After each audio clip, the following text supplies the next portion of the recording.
Nagkasala din ng dalawang mabubungis na hayop at kanyang dinalagan sa pagkakagapos si Florante at inalagaan niya ito.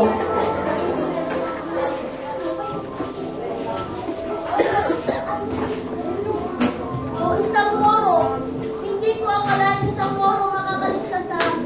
Oo, ako ay isang moro. Ngunit hindi na yung mahalaga. Ang mahalaga ay ligtas ka na. Maraming salamat.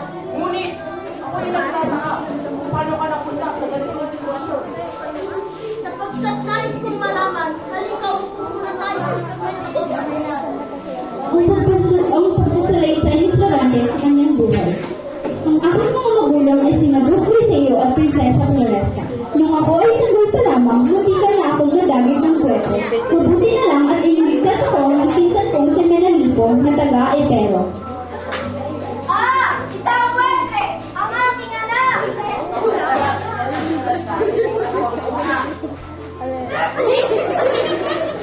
Pinanong ni Menalipo ang kwento at labas lang ito.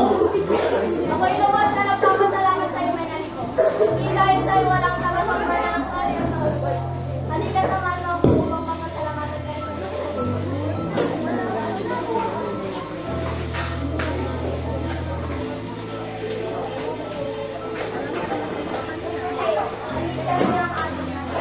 Salamat at ligtas mo ang aming anak. Nang ako ay magbinata, ako na pala ay laki sa layaw. Florante, anak, malaki ka na. Panahon na upang malaman mo ang mga alagang bagay dito sa mundo. Papadala kita sa Atenas upang mag-aaral doon. Hindi maaaring sa iyo. Napakalayo ng antena. Sinong mag-aaralan mo sa sumaybay sa kanya roon? Hindi na siya bata pa, Floresca. Kailangan niya nang tumayo sa kanyang mga sariling mga paa. Nagpa siya ang aking mga magulang na ipadala ako sa Atenas at ako na ngay tumungo sa Atenas. Doon ay nakilala ko ang isang guro na sigurong Antinor. Maligayang pagdating dito sa Atenas, Florante.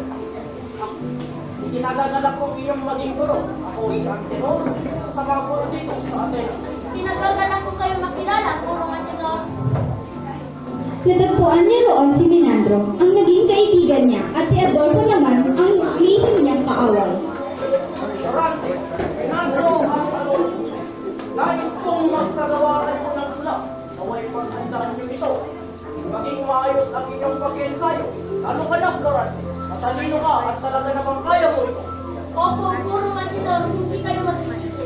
Dahil sa inggit ni Adolfo at Florante, sinabi niya sa kanyang sarili na gagalingan niya sa dula na magaganap. Ngunit sa sobrang inggit, naging seryoso si Adolfo sa dula na kanilang tinatanghal at balak na nga niyang patayin si Florante. Mas magaling ako sa iyo, Florante. Florante, at Adolfo, ang tula ay magsisimula na.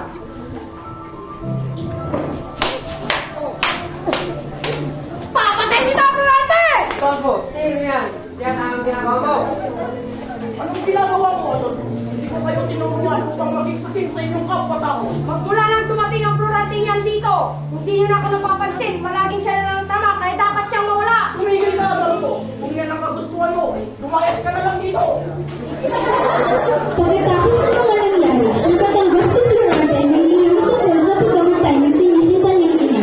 Dahil dito, nalungkot si Florante, nagpalit siya sa Albania kasama si Menandro.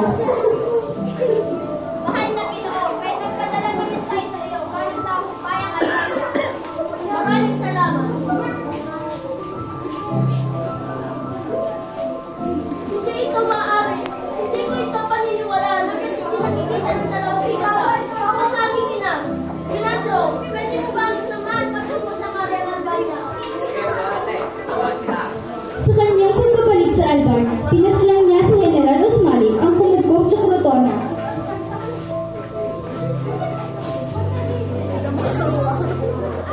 Ikaw pala si General Usmali. Ang tumagpag ng Rotona. Papatayin kita! Huwag kang magmagaling, Florante. Gawin mo ang nais mong gawin. Sa kanilang paglalak. Napaslang ni Florante, si General Osmali, nagkaroon siya ng mga tagumpay sa nagpipitang kaharian.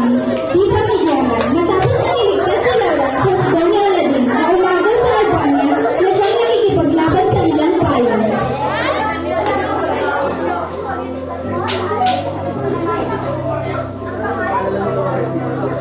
Maraming salamat. Ako patuloy na pamahal sila sa isa't isa at naging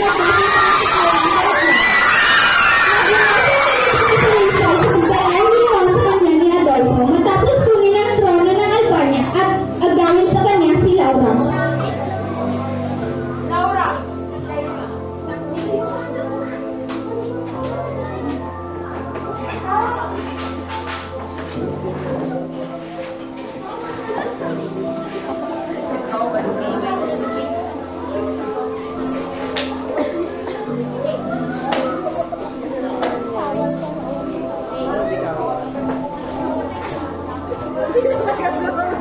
Adolfo, hindi ko akalain kaya gusto gawin sa akin. Bakit hindi? Nararapat sa'yo yan, Florante. Bilang ganti ko sa'yo, dahil sa'yo yung nalilila ko. Mga kawan, kanina na sa buwas ang siga ko sa pulong hiyera. Hindi ako tapo! Balikan kita!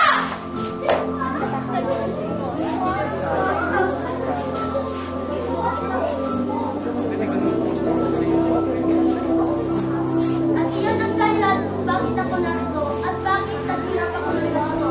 Ako si Florante. Ako naman si Aladdin. At ang dahilan kung bakit ako narito ay pinakamamaya ko ng aking amang si Sultan Masyado na gusto niyang gawin ang aking sinisipin. Pangyayari sa Albania.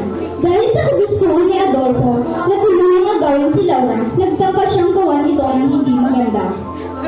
Laura, kay aking minamahal, wala na si Florante at alam kong paano pa yan.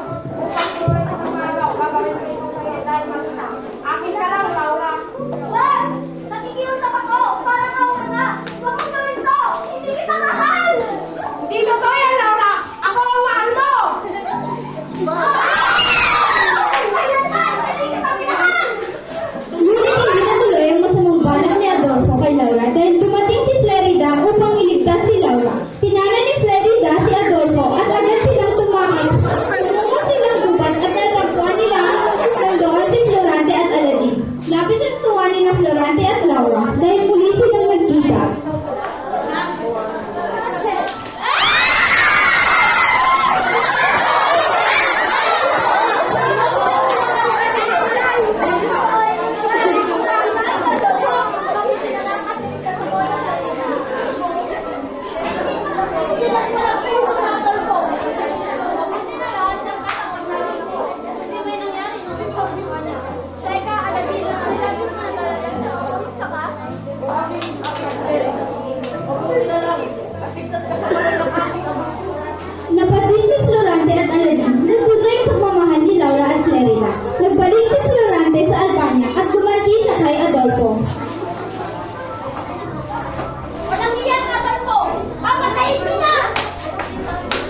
At ito lang.